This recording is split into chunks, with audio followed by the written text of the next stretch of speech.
Presenting The Complete. Orson Welles and the Mercury Theater on the air in The War of the Worlds by H.G. Wells. This is Orson Welles, speaking from London. as the third man. Stand by. We'll be on the air in 15 seconds, Mr. Wells. Yes, I know. Stand by, everybody. Mercury Theater on the air presents Orson Welles as Count Dracula in his own version of Bram Stoker's great novel, Who knows Dracula.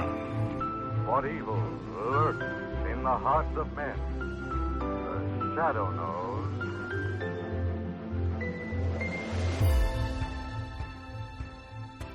Hello world, welcome to The Complete Orson Welles, brought to you by Dwayne Old Time Radio.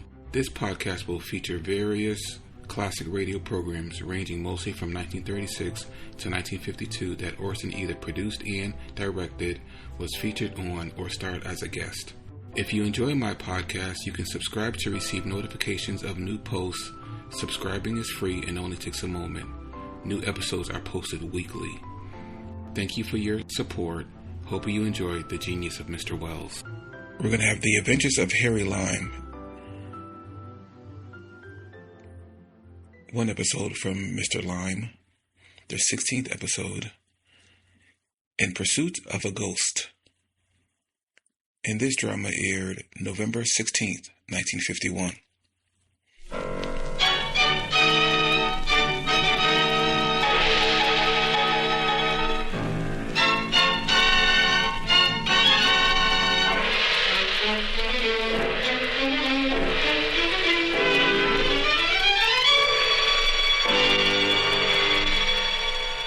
Presenting Orson Welles as the third man.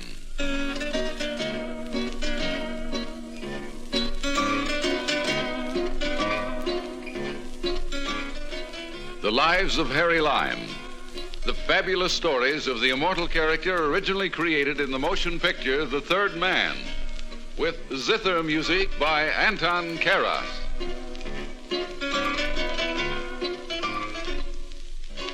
You come in the theater just as the curtain's going up. The band's playing something exciting, Latin American. The stage is alive with color and dancing against the background of a marketplace in Central America. Suddenly, someone with a Spanish accent as broad as the East River shouts, El General, and everything comes to a halt. El General sweeps in wearing a broad sash, handlebar mustache, and a big menacing frown that scares nobody. He mutters something about La Revolucion. A couple of shots ring out, a few chorus boys drop gracefully to the ground, and the entire company breaks into the first big production number. But revolutions aren't like that. There's no music playing, no scantily clad dances, no comics. The guns have real bullets in them. I know, because I was mixed up in one of them. I'll tell you about it.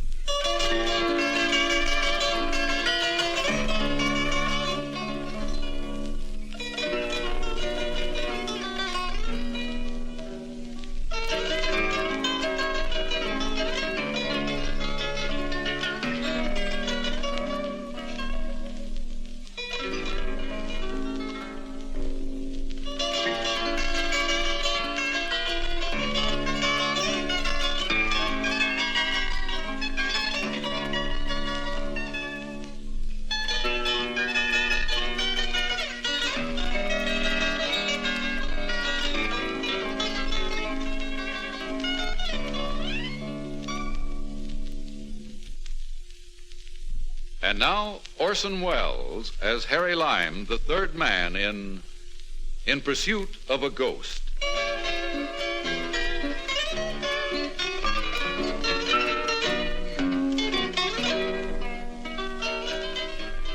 There's no sense in identifying the Central American country where I found myself in the fall of '45. Many of those who were involved in the revolution are still alive, of course. I've caused enough trouble. Anyway, I was in a waterfront cafe in the tiny country's capital, and there were only two of us at the bar, yours truly, Harry Lime, and a derby-hatted little Englishman who looked about as much at home as a burlesque queen at a church picnic. How about having a little drink with me, Governor? Oh, thanks. I don't like drinking alone either. Oh, American, eh? Yeah. Well, thought for a mo you were English. Sorry to disappoint you. Oh, it don't make no difference. Thought I was hoping for a word about home. What'll it be, Governor? No scotch, if they have any more. Hi there, matey. How about finding a little scotch for the gentleman here? Scotch para el caballero. Si, senor. Scotch para el norteamericano. Pronto, señor. Ah, gracias, amigo. You never learned that lingo in Petticoat Lane, old man. You're right there, you are. I've been in this blooming country for 10 years now. There's plenty of brass here, I can tell you that, I can. Money? I've heard of this stuff. It's been a long time since I had my hands on it. Oh, down on your uppers a bit, ain't you? You said it, man. You said it. Scotch, señor. Thanks, gracias. No trouble was it, señor. No trouble. Well, here's to your increased fortune. And to yours. You've been here a long time. You might be able to steer a fellow onto a good thing.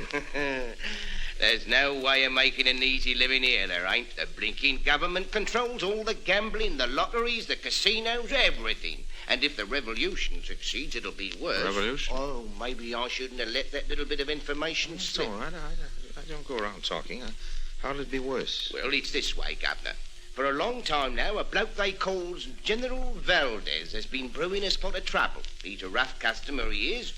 But up till now, he ain't had the money to buy arms and ammunition and hire soldiers. And now he's got the money. Yeah, that he has. A gent from the States he's financing him. American financing revolution? One of them blokes you call gangsters up in the States. He'll have a good thing, he will. Still, he's taking an awful chance. If the revolution fails, he'll be facing a firing squad. Not bloody likely. He's too smart for that. The way I hears it, he comes down here, he makes his deal with General Valdez, and then he hightails it out of the country, goes to Havana someplace to wait it out until Valdez is sitting in the driver's seat. He's left the country, eh? That's right, Governor. I suppose he stands pretty well with the revolutionists. I used to know a few guys who got mixed up in the rackets back in the States. I wonder if I happen to know the general's friend. The one who's financing the revolution? Yeah, do you happen to know his name? No, that I don't.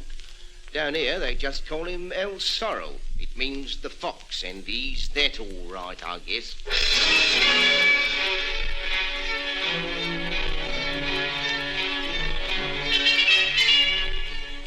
The way I saw it, this New York gangster wasn't going to be the only foxy guy to make a good thing out of the revolution. The important thing was to make contact with General Valdez first. Half a dozen different kinds of pitches went through my mind as I headed for his stronghold. You are a friend to El Zorro? That's right. I'm glad we're both on the same team. I'd hate to have a fight with you. Huh? You're the biggest and strongest looking fellow I ever saw outside of a sideshow. You are a friend of El Zorro, huh? He told me to come down here from New York. We were pals together back there. I guess he had some sort of job lined up for me. I'd like to talk to General Valdez about it. All right. General Valdez will speak to a friend of El Zorro. Follow. Bien. Es Jose, el general. Entre usted, por favor. This senor is friend to El Zorro. He tell him to come here. He told you to come here? They were close friends in New York. I see. He wrote me all about you. Said he thought we'd speak the same language. We ought to get acquainted. When did he write to you? Oh, well, it was quite a little while ago, but I was tied up when the letter came. I got down here as soon as I could. You were tied up? Well, the truth of the matter is I was broke. I had a hard time raising the price of the passage, but I figured if there was anything I could do to help a friend of El Zorro, You're still broke? Stony, old man. Jose, get $200 from the safe. Give it to Senor... Lime, Harry Lime, and I certainly appreciate the... We will not mention it, though money is very scarce with us just now. Scarce? I thought El Zorro gave you all the money you needed before he left for Havana. So, it is to Havana he's gone. Yeah, sent me a postcard from there. It was forwarded here. Great guy. We do not think he's such a great guy. What? Here's the money, senor. Well, thanks. What's the trouble between you and El Zorro? He's a very clever man. We made an agreement. Perhaps one you knew about. Oh, sure. He was to finance half of the revolutions, my compatriots the rest. Yeah, sure. I knew all about that. He was to handle the fighting. He was to take care of the finances, the procurement of guns and ammunition. $1 million that we have collect, we turn over to him. And by morning, he had disappeared. So he's in Havana, eh? Well, that's what I heard, but You will go to Havana and bring him back. What? You will need money in your pocket, of course. That is why we have given you part of what little we have left.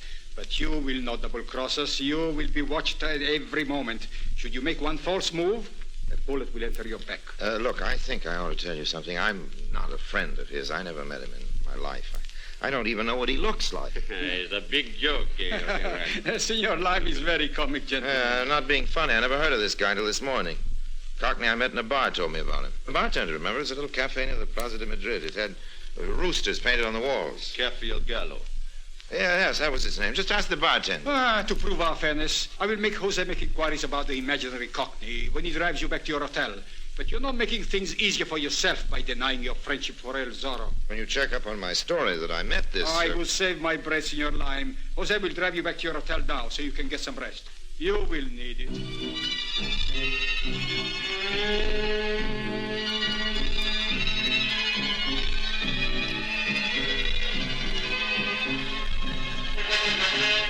When the gargantuan Jose dropped me at the hotel, I went in one door and out the other, and then I hurried to the railway depot, bought a ticket on the first train out, which wasn't until 3 a.m. Wandered for a few blocks until I saw the reassuring sign, Polizia. Never had any love for the police, but now they represented some protection from General Valdez. After all, he was a revolutionist, an outlaw. Thought gave me a little comfort.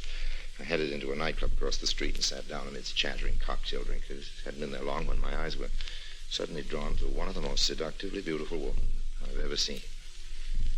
She was a tall, slender brunette. She was sitting alone.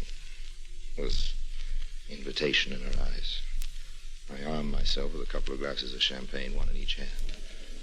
Walked over to her table.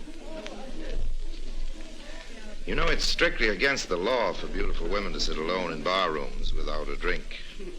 I was waiting for a friend. Well, I'm very friendly. I come bearing champagne. If I sat down, would you scream for the manager? I would not scream very loud. It is bad for my voice. Ah, you're a singer. I knew it. It was your artistic appearance that appealed to me. That's really why I made like a St. Bernard. Well, I would like a drink, but you look more like El Lobo to me than a St. Bernard. El Lobo is the wolf in Spanish. And you don't like wolves in any language, no? No, I don't mind. As long as their claws are not too sharp. Some girls pretend they do not like the roving males, but women are all complimented by attention. I like wolves like you. I love your frankness. What's your name? I am Consuelo. And you? Harry. To Consuelo and Harry. Huh? Wonderful, Consuelo. If I didn't have quite so much on my mind, I'd... Oh, poor Harry. You big American businessmen are all alike. All the time you must worry about money matters. There are other things in life. And anyway, worry does no good. Oh, you're right. All the worry in the world can't change a thing. We'll have another drink. No. Consuelo? No, I'm afraid to drink any more on, how you say, an empty stomach. I might lose my head. Well, let's have dinner together first, and then both lose our heads. Are you a good sport, Harry? What's up? You come with me to my little apartamento, and I will cook for you a real Spanish dinner. Something you cannot get in a restaurant. It is made with chicken and rice and white wine. Sounds like quite a dish, Consuelo. May I say the same for you?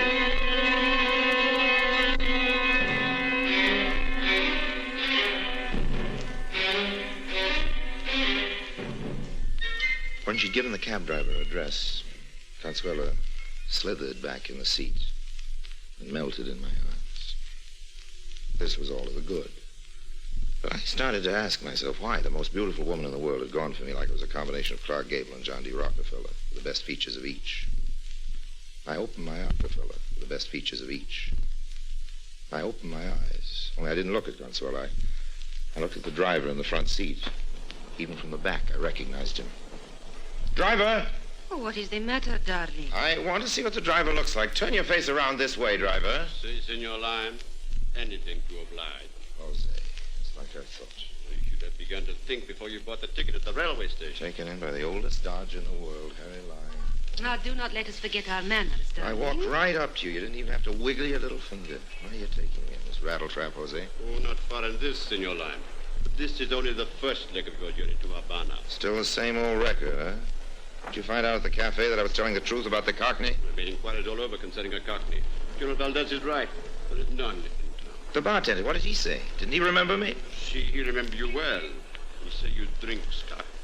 Yes, I drink scotch, but... He said you were in there all alone. You did not talk to anyone in the cafe. Well, the whole thing's a dirty frame. I'm not taking it. I'm going to... Oh, Jose, you hit him so hard. This time it was with my fist. Perhaps next time it will be with a bullet. We see how he behave in Havana.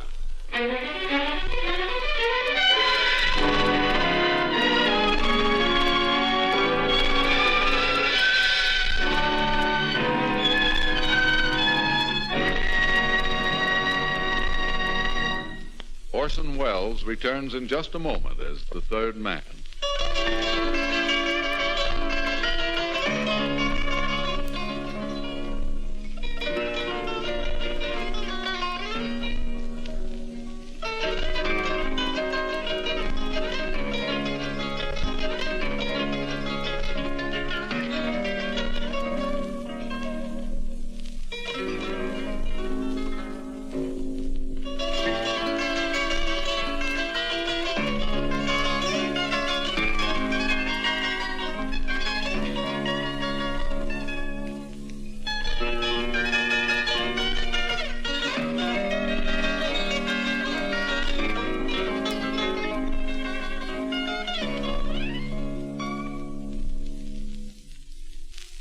And now Orson Welles, as the third man, continues with In Pursuit of a Ghost.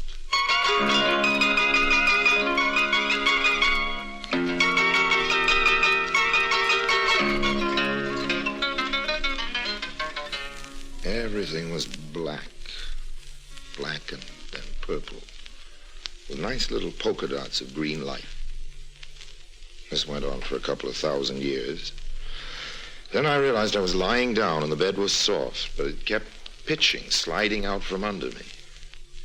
I could feel the throb of a ship's motor. He's waking up, General. For a while I thought you never would. I hate pulling a line as old as this, but where am I? We are on our way to Habana, Senor. Yeah, I guess that. But this ship. A private yacht a friend was kind enough to lend us. We are the only passengers aboard, and the crew are all very loyal to me. That should answer what you really want to know. You're going ashore to find your friend, to bring him and the money back here. Jose and I will wait on the yacht for you. Jose's a very rough-looking customer. Yes, Jose, I think you could influence my friend more easily than I. Neither Jose nor I dare show our faces in Havana. Were our presence known there, it would ruin everything. No, Senor Lime, you will do the job for us. But you will be watched by our friends, watched every second of the time. Look, old man, this whole thing is pretty silly. I don't even know the man I'm supposed to find. Statement is ridiculous. We will not go into that again. All right, so he's my pal. I'm supposed to get him to leave Havana and come aboard this yacht. Do you mind telling me how I do it? That is your problem, senor. But I can tell you this. If you fail, you will not leave past tomorrow night. By 2 p.m, I checked in at the Hotel Nacional, wandered along the Prado looking at all the sidewalk tables for somebody who might look like a resourceful New York gangster. And I'd consumed half a dozen daiquiris at Sloppy Joe's, but I wasn't any closer to the solution of my problem, finding a man I didn't know, making friends with him, and persuading him to tuck $1 million in his pocket and come aboard a strange yacht. But if I didn't get back to the yacht with him, well, there wasn't any sense in speculating on that. I'd seen the look in Valdez's eyes. The general was playing for keeps. I walked for endless miles. I took buses. I traveled by cab. Finally, at 3 a.m., I landed about 4 miles out of the city on a little street they call Hot Dog Alley, a sort of skid row lined with Roomba palaces. And there, at a table in one of the noisiest of the joints, I saw him. I knew it was him, tall, dark, and just reeking with rotten money. Also sitting beside him, holding his hand and nuzzling up to him, was Consuela.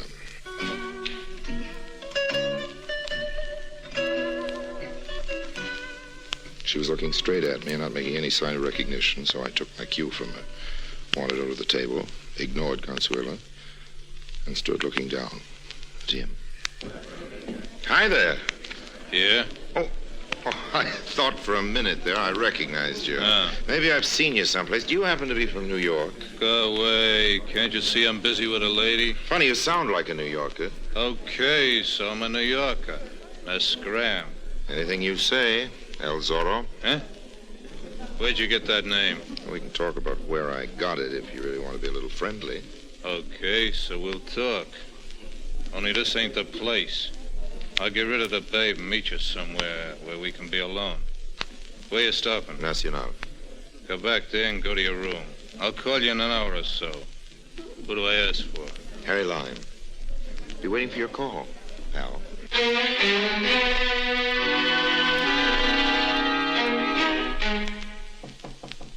Who is it?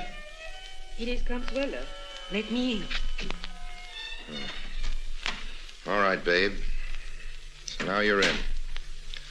Comes next. Please, we have not much time. Please do not fight with me. I did not know they were bad men, honestly. They said it was some sort of a joke on you, that you were a big businessman and you were working too hard, that they had planned for you a little vacation and you did not want to go. And then you flew down here ahead of me to help me enjoy my vacation, only you happened to bump into El Zorro before I got here. General doesn't even know you're here, huh? Checking up on El Zorro and me. Oh, you fool. They do not know that I am in Havana. They double-cross me. They do not pay me. So I fly down here for myself, like you say, on my own. I want that money. Looks like money's getting to be a very popular thing. What am I supposed to do, steal it for you?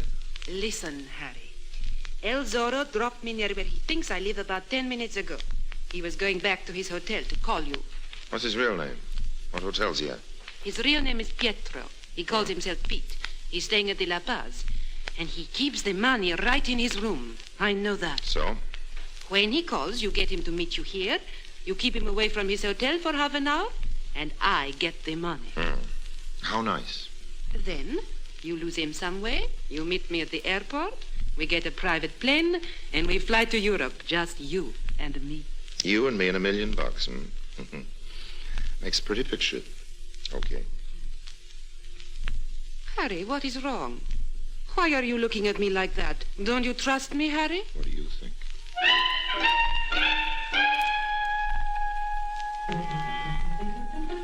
Of course I trusted her.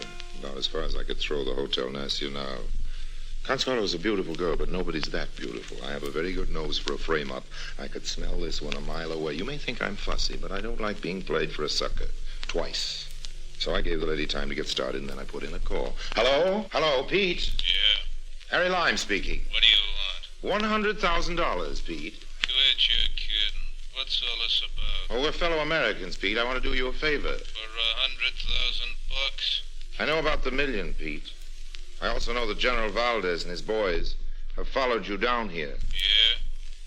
They know where you've got the dough, Pete. Is this on a level? Not only that, they've got every means of escape all corked up.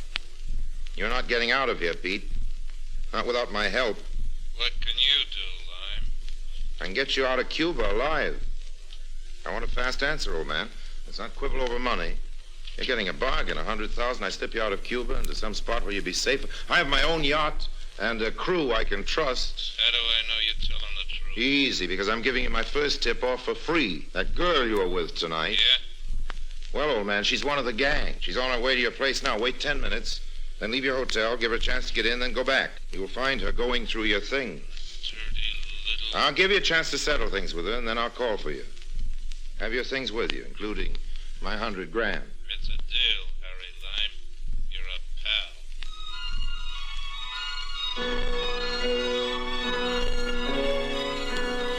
pal. There was a big crowd outside the La Paz Hotel by the time I got there. It seems a beautiful girl had been arrested robbing a room. The police took her away. Bye-bye, Consuelo. Peter was waiting on the corner. He got in my cab. A few minutes later, we were in a tender heading for my yacht. I appreciate this, Harry. Oh, that's all right. There ain't many guys that do this, not even for 100 G's. Here, want to count it? 100 bills, $1,000 each. No, man, I'll check it later. That's the rest of it in the black bag? Sure, I bring all the dough. You don't worry, I'd leave it in Cuba. No, I guess you wouldn't. Where do you think you want to head? South America, maybe. I guess I better talk it over with your captain. Yes, that's a good idea. Well, this is my boat we're pulling alongside of now. Say, this is a pretty fancy boat. Well, climb up, old man. Okay. Now just swing yourself over there. That's the boy. Pretty nice here. Yes, shipshape. Which way are my quarters? Go in here to the bar first. What do you say? Okay, but let's make it a quick one. I'd like to get some sleep as soon as you show me where I can flop. I'll show you where you flop, El Zorro. Was he? And there's another friend of yours behind you. Oh, where? General Valdez. Adios, Senor El Zorro. Jose, pick up the little black bag our friend El Zorro dropped. He won't need $1 million where he's going. And you go to your cabin, Harry Lime. We'll send for you when we want you.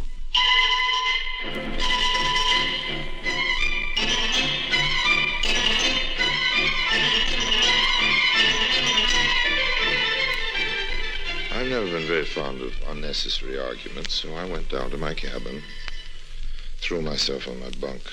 I hadn't eaten since I landed in Havana and had too much to drink, but it wasn't only the liquor. I was tired, too. Dead tired. Dimly, I could hear the anchor being raised and the engine starting up. And then suddenly, all Hades broke loose. Now,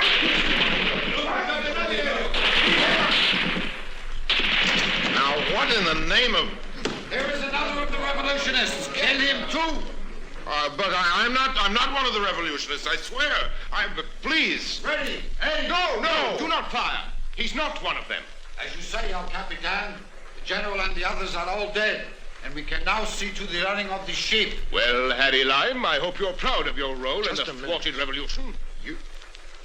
You're the Cockney I met in the bar that first day, but... Yes, a Cockney dialect is one of my accomplishments. In Central America, the captain of police must have many disguises. Captain of the police? Yes. But... You see, you thought you were extracting information from me that first day. You were merely following the powers of suggestion. Old man, I don't even begin to follow you. You followed me very well. Every idea I planted in your obviously conniving mind. With your help, we have recovered the money contributed by the poor, misguided citizens of my country. We have erased the revolutionary leader from a place far from his henchmen. And El Zorro, who would have been dangerous yet, is now dead. Well, then I'm in the clear, after all. I saved your government for you. Yes, that you have, Governor. But then part of the money... You will be permitted to leave our country with every cent you entered with. Yes, well, old man, I was broke when I arrived. Yes. You see what I mean, Senor Lime? Yes, I begin to. I just begin to.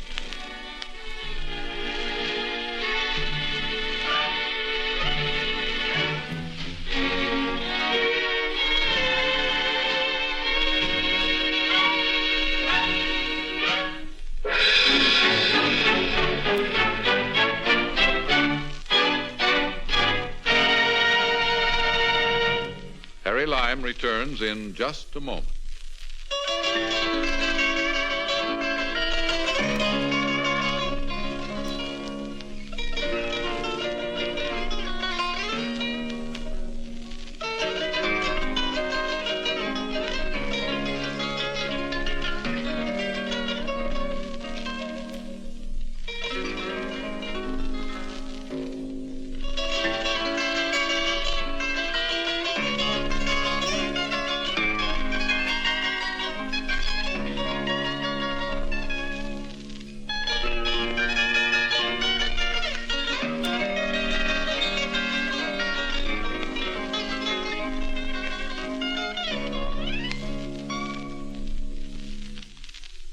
And now, Harry Lime.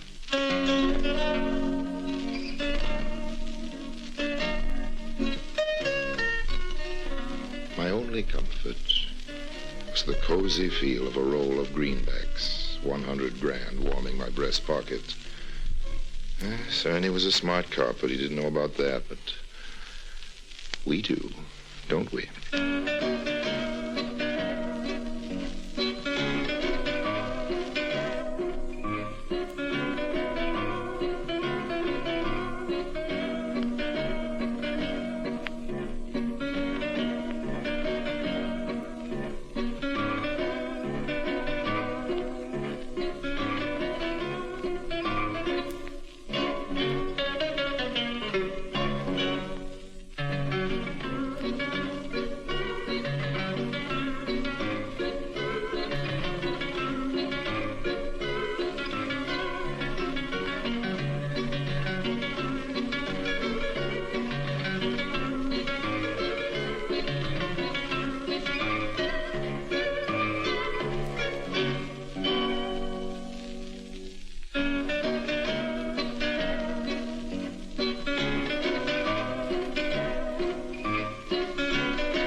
Thank you for listening to and showing your support for my podcast. If you would like to receive notifications of when new episodes are posted, please subscribe to my channel. Subscriptions are 100% free, and they really help me get an idea of how I'm doing.